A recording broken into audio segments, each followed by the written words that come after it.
Hello, bass family, and welcome to Everything Bass.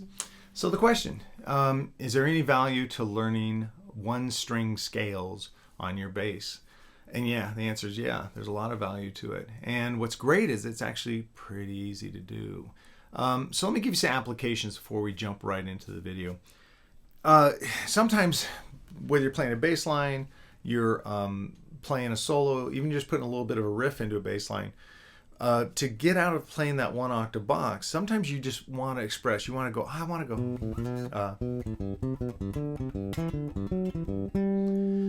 But we don't a lot of times practice like how a scale lays out on one string. So we start doing it. We try to rely on our ear. Notes are coming in and out, and it's not a great experience. I also found that the better I got at playing my scales on one string, that better my walking bass lines became. Because sometimes you want to travel to a new area on the fingerboard, or travel, from one area to another, and be able to maybe do a pattern down a single string. But to be comfortable and confident in it, you have to practice it. If you're a Patreon subscriber, I made up a little bit of a starter page. It's not all the scales, of course, that'd be a book, but it shows you how, in this case, I start everything on the G string, and I make G the tonic, the root. And I start showing you like how to outline or play these scales on single string. What I demoed in the intro was just taking G Ionian, the G major scale, and getting it under my fingertips.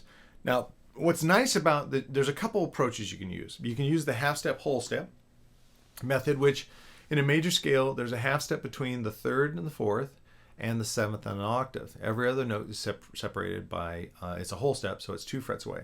So knowing that G is our tonic, G A, that's root to the second, that's a whole step. Second to the third is a whole step. Third to the fourth is a half step. Fourth to the fifth, whole step, whole step, whole step, and then half step. So you can use that approach. That wasn't one of mine, but I know a lot of players that did, and they're amazing, so it worked. I prefer to actually look at the notes, like G major scale, G Ionian. All the notes are natural except for F is sharped. So if I know my fingerboard well enough, I can go G, A, B, C, D, E, F sharp, G. And then, of course, play it back down so you're used to how it feels and it looks descending and ascending. And then, so once you've got that down, you may want to work out some shifts. What's nice about using the open G is I can play 5 notes without shifting. I can get all the way up to the 1, 2, 3, 4, the perfect fourth.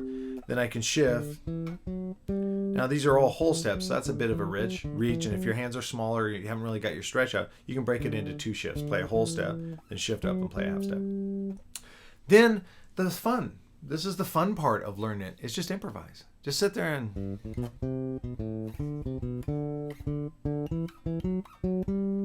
if you can keep going,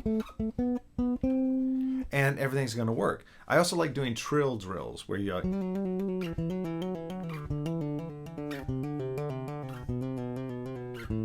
and kind of work that.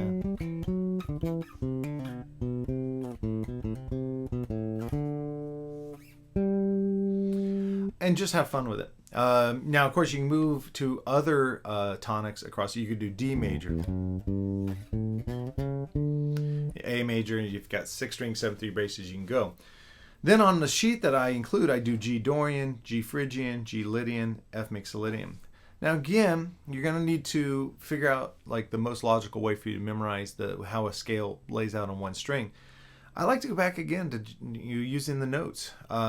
G Dorian. Dorian is the second mode, so it's built on the second step of the major key. So we go back a fret or back a note to F. We know that G Dorian is an F major. F major has 1 flat, which is B flat. So now I go G, A, B flat, C, D, E, F, G. So now my pattern looks like this. And get that in your ear. Improvise up and down using G Dorian. I list out G Phrygian, G Lydian, G Mixolydian for starter pack. But of course, I would love for you just to figure these out. Pick a scale. You may want to do, my suggestion to you is that if this is new thinking to you, is stay with G and stay on the G string. Don't move to a bunch of different chord types or scale types, and don't move to other tonics initially. Get used to the process. Figure out, okay, now I'm going to do G Mixolydian. Well, that's easy. G Mixolydian has no sharps or flats. It's just all natural notes. And how does that lay out on the fingerboard? Organize your shifts improvise. So it's always like define the scale, organize your shifts, improvise, and just play around with it. You also don't have to play consecutive notes, like notes that are right next to each other, I should say, adjacent notes. So if we're using G Ionian again, you know, you could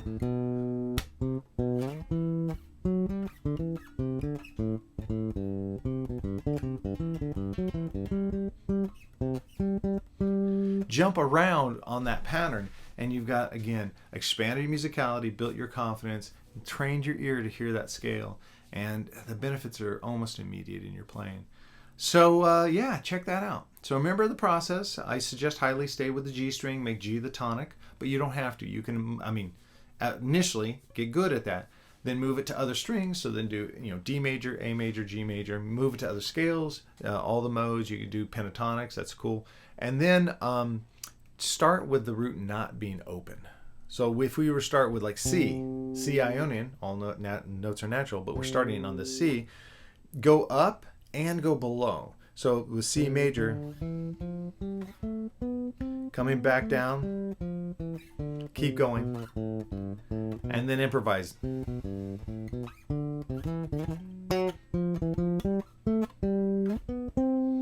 Sorry for the little finger thing going on there, the little fret fart. All right, so what do you think? Put this into your practice routine. Pick a scale, stay with it. People say, well, do I have to change scales every day? Can I just stay with G major for a while? Yeah, stay with it until you can execute it. Don't let that security and safety be a trap, though. Get uncomfortable. Try a different scale and then start the process over. Try a different root, start the process over, a different string.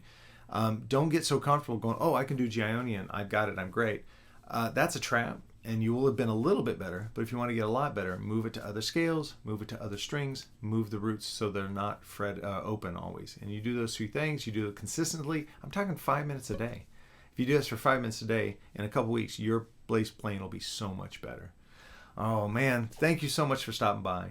As the world continues to deal with a lot of craziness out there, it's a time I get to talk to you. Share ideas in the comments. Your comments are so important to me. They really are, beyond just maybe what you think. Seeing the thumbs up like button being pushed, seeing the subscribership grow, all those things really help me deal with the challenges in the world right now. And so I really appreciate you guys. We're a family. We're together. Share ideas. If you have concerns, you have needs, let us know. We might not be able to help you physically or whatever, but at least we can be with you as a family should and give you support. Thank you so much, and I'll see you at the next video.